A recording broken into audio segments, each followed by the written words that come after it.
ચોમાસા દરમિયાન સેન્ડ ફ્લાયથી થતા વાયરલ એન્કેફ્લાઇટિસ ચાંદીપુરા જેવા રોગના ફેલાવાથી શું આપ આપના બાળકના સ્વાસ્થ્ય માટે ચિંતિત છો? તો માત્ર ચિંતા ન કરતા બાળકોના સ્વાસ્થ્ય માટે જોખમી સેન્ડ ફ્લાયને ઓળખો. ઘરની અંદરની બાજુએ તિરાડોમાં, દિવાલના નાના છિદ્રોમાં, કાચી કે પાકી દિવાલ પર કે ગ્રામ્ય વિસ્તારોના ગાર લીપણવાળા ઘરમાં અને ભેજવાળા વાતાવરણમાં જોવા મળે છે.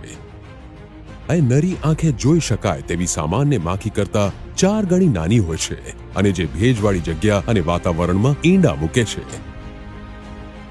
વાયરસના કારણે નવજાતથી 14 વર્ષ સુધીના બાળકોમાં વાયરલ એન્કેફેલાઇટિસ, ચાંદીપુરા વાયરલ તાવ અને કાળા આઝાર જેવા રોગો જોવા મળે છે.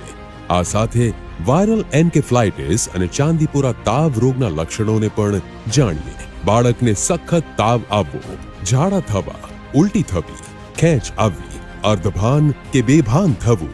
સેન્ડ ફ્લાયથી થતા રોગોથી બચવા માટે ઘરની દિવાલોમાં અંદરના તેમજ બહારના ભાગમાં રહેલ છિદ્રો તેમજ તિરાડોને પૂરવી તથા ઘરની અંદર શક્ય હોય ત્યાં સુધી સૂર્યપ્રકાશ અને હવા ઉજાસ આવે તેવી વ્યવસ્થા કરવી.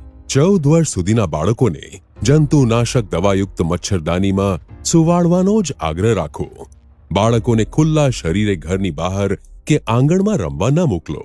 આ મુજબના રોગના લક્ષણો જણાતા તત્કાલ સારવાર માટે નજીકના આરોગ્ય કેન્દ્રનો સંપર્ક કરો.